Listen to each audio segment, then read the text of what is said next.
बानी पीटीआई के खिलाफ तोशाखाना फौजदारी केस के ट्रायल के खिलाफ अपील। सुप्रीम कोर्ट ने बानी के खिलाफ तोशाखाना फौजदारी केस के ट्रायल के खिलाफ अपील पर फैसला महफूज कर लिया। चीफ जस्टिस याहिया अफरीदी ने रिमार्क्स दिए कि हम इस पर मुनासिब ऑर्डर करेंगे, रिपोर्ट में पेश की गई दीगर सिफारिशात को खुद देखेंगे। सुप्रीम कोर्ट ने फैमिली मेंबर की मौजूदगी में मेडिकल करवाने की इस्तदा मुस्तरद कर दी।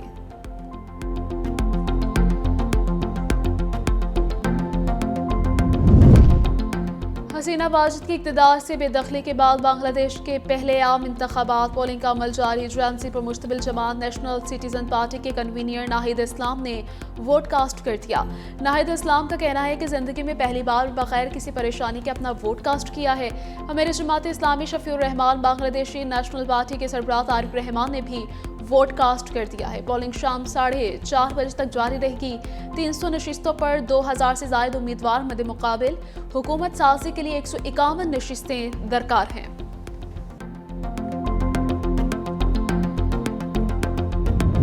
तालिबान रजीम का जबर, नाइंसाफी और शिद्दत पसंदी अफगान तबाही के दहाने पर आलमी जरीदे ने अफगान तालिबान रजीम के मुजालिम शिद्दत पसंदी नाअहली को बेनकाब कर दिया है। अमरीकी जरीदे यूरेशिया रिव्यू के मुताबिक अफगानिस्तान संगीन बहरानों से दो चार है। तालिबान रजीम को ना ही बैनुल अक़वामी और ना ही अवाम का एतमाद हासिल है। तालिबान क़यादत में दरारें बरकरार हैं। अफगानिस्तान में फितरतुल ख़वारिज समेत 20 से ज़ायद दहशतगर्द ग्रुप फाल हैं। गुज़श्ता साल अफगानिस्तान सबसे ज़्यादा मनशियात पैदा करने वाला मुल्क रहा। तालिबान रजीम अफगानिस्तान को इंसानी, मुआशी और सलामती के बहरान में झोंक रहा है। माहिरीन के मुताबिक तालिबान का निज़ाम ना इस्लामिक की हकीकत नुमाइंदगी करता है और ना ही इंसानी इक़्तिदार के तकाज़ों पर पूरा उतरता है।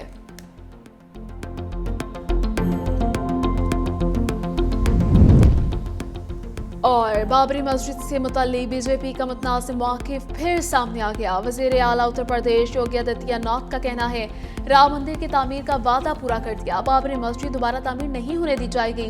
1992 में बाबरी मस्जिद की शहादत के बाद होने वाली फसादात में हज़ारों अफराद हलाक और ज़ख्मी हुए थे। माहिरीन के मुताबिक भारत में अक़लियतों ख़ुसूसन मुसलमानों और मसीहों को इबादत गाहों पर हमले का सामना है। अमरीकी कमिश्नर बराए बैनुल अक़वामी मजहबी आज़ादी का भी भारत में मजहबी आज़ादी की सूरत हाल पर इजहार तशवीश। सियासतदान जो है किसी ग्रे एरिया में रहते हैं, अपनी सियासत की सहूलतों के लिए अपने हल्फ की इंटरप्रिटेशन भी मुख्तलिफ कर लेते हैं। एक पार्टी के टिकट पे इलेक्ट होते हैं, दूसरी पार्टी में शामिल हो जाते हैं। यहाँ पे कई लोग बैठे होंगे, कई लोग होके गुजर भी गए हैं जो 4-4, 5-5, 6-6 पार्टियां जिन्होंने बदली हुई हैं। लेकिन इन शहीदों ने तो कोई पार्टी नहीं बदली। उन्हें जो हल्फ उठाया था जब वो फौज में शामिल हुए थे, उस हल्फ के लिए उन्होंने जान दी हुई। ख्वाजा आसिफ ने पाक फौज से मुतल्लिक महमूद अचकज़ई के बयान को गैर ज़िम्मेदाराना करार दे दिया। कौमी असम्बली में कहा, पाक फौज किसी सूबे या ज़िला नहीं पाकिस्तान की है।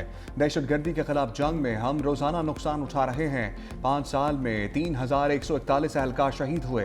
पाक फौज अपने खून से हलफ की तायीद कर रही है। सियासतदान पार्टियां बदलते हैं, शहीदों ने नहीं बदली। हम अपने मफादात और इक़्तिदार की जंग लड़ रहे हैं। बलूचिस्तान में पंजाबियों के कत्ल हुए, लेकिन हमने सुबायत का रंग नहीं दिया। महमूद अचकज़ई नजरियात रखें, अटैक ना करें। स्पीकर अयाज सादिक ने कोरम की निशानदही पर अपोजिशन की एक ना सुनी। पाक फौज के शोधा के हक में मुतफ़क़ा करारदाद मंजूर। फौज को सियासत में क्यों घसीट रहे हैं? पीटीआई चेयरमैन बैरिस्टर गोहर का सवाल। पार्लियामेंट के बाहर इजहार ख्याल करते हुए कहा कि हमारे घरों पर कब्जा हुआ और हम गद्दार हैं। आज ख्वाजा आसिफ ने बरादरान यूसुफ का किरदार अदा किया है। हमें चाहिए था कि दहशतगर्दी के खिलाफ एक पैगाम देते। एक वफाकी वजीर ने कहा कि दहशतगर्दी के पीछे पीटीआई है। दहशतगर्द जहां भी हैं हमारे दुश्मन हैं। ख्वाजा आसिफ ने आज तकसीम पैदा की।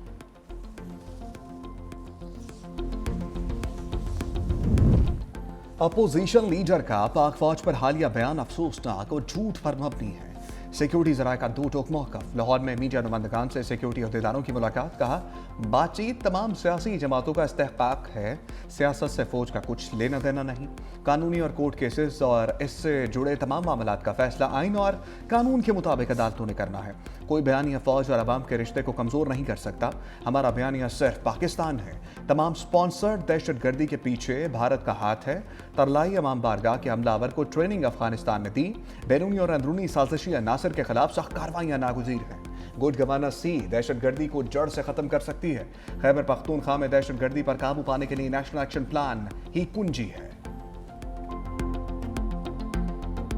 بہت تیاری کے ساتھ آئے, دشمن بہت اسٹریٹجی کے ساتھ آئے, اور وہ بڑا اسٹریٹجکلی ہمارے ملک میں اٹیک کر رہا ہے, ہمارے ملک کو کمزور کرنے کی سازش کر رہا ہے. جی, جو پاکستان کو کمزور کرتا ہے وہ پاکستان کا دوست نہیں ہے, وہ پاکستان کا بدترین دشمن ہے, چاہے وہ ایکسٹرنل ہو یا وہ انٹرنل. جو پاکستان کو کمزور کرتا ہے وہ پاکستان کا بدترین دشمن ہے. وزیر اعلیٰ پنجاب مریم نواز کا FCC ہیڈ کوارٹرز بلوچستان میں خطاب.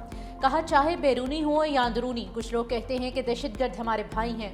ایسے بیانیے کے خلاف قوم کو سخت فیصلہ کرنا پڑے گا. ہمیں 5th جنریشن وار کا سامنا ہے. دشمن ہمارے ذہنوں پر حملہ آور ہے. فیلڈ مارشل نے سیسا پلائی دیوار بن کر حفاظت کی. بلوچستان اکیلا نہیں, پنجاب ساتھ کھڑا ہے. FCC کے لیے 10 ارب روپے کی معاونت کا اعلان.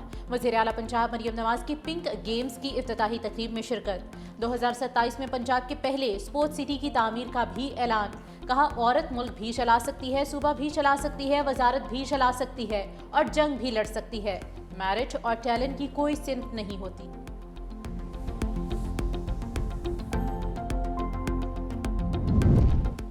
وزیر اعلیٰ بلوچستان سرفراز بگٹی کا دشمنوں کو سخت پیغام. بلوچستان اسمبلی سے خطاب میں کہا بھارتی پراکسی بن کر بلوچوں کو جنگ میں دھکیلا جا رہا ہے. کسی کو اجازت نہیں کہ بندوق اٹھائے اور تشدد شروع کر دے. ایک بار پھر فساد اور انتشار چھوڑ کر مذاکرات کی دعوت. کہا دہشت گردی کے خلاف جنگ میں فورسز اور شہریوں نے بے پناہ قربانیاں دیں.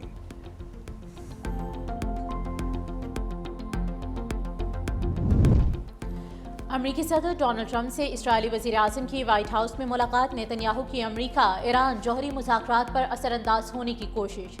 مذاکرات میں شامل امریکی نمائندے اسٹیو وٹکوف اور جیرڈ کشنر بھی ملاقات میں موجود.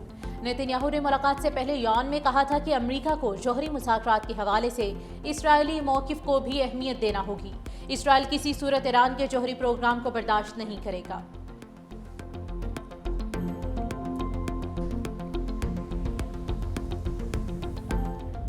مجھ سے منسوب جو میں نے عمران خان صاحب کی ہیلتھ کے اوپر کل کوئی سٹیٹمنٹ نہیں دی, میں نے کل کوئی بیان نہیں دیا, ہرگز نہیں دیا. 3 گھنٹے کی ملاقات اور باہر نکل کے اگر کسی نے ٹھیک کو مس انٹرپریٹ کیا ہے تو یہ میرا خیال ہے مس رپورٹنگ ہے, and this is unfortunate. So final word report has been submitted. آپ لوگوں کے لیے میں اتنا ہی بتا سکتا ہوں, 7 صفحوں پہ مشتمل ہے, 22 پیراگراف ہیں, الیبریٹ ہے, ایکسٹینسو ہے. جو دیکھا جو سنا ایکوریٹلی سپریم کورٹ کے لیے امانت تھی, وہ میں آج جمع کروا دوں. بیرسٹر سلمان صفدر نے سپریم کورٹ میں بانی سے ملاقات کی رپورٹ جمع کرا دی. میڈیا سے گفتگو میں کہا رپورٹ 7 صفحات اور 22 پیراگرافز پر مشتمل ہے. بانی کی صحت سے متعلق کوئی بیان نہیں دیا. علیمہ خان نے معاملے کو سمجھا جو قابل ستائش ہے. سپریم کورٹ نے سلمان صفدر کو فرنٹ آف دی کورٹ مقرر کر دیا تھا. گزشتہ روز بانی PTI سے 3 گھنٹے ملاقات بھی کی گئی.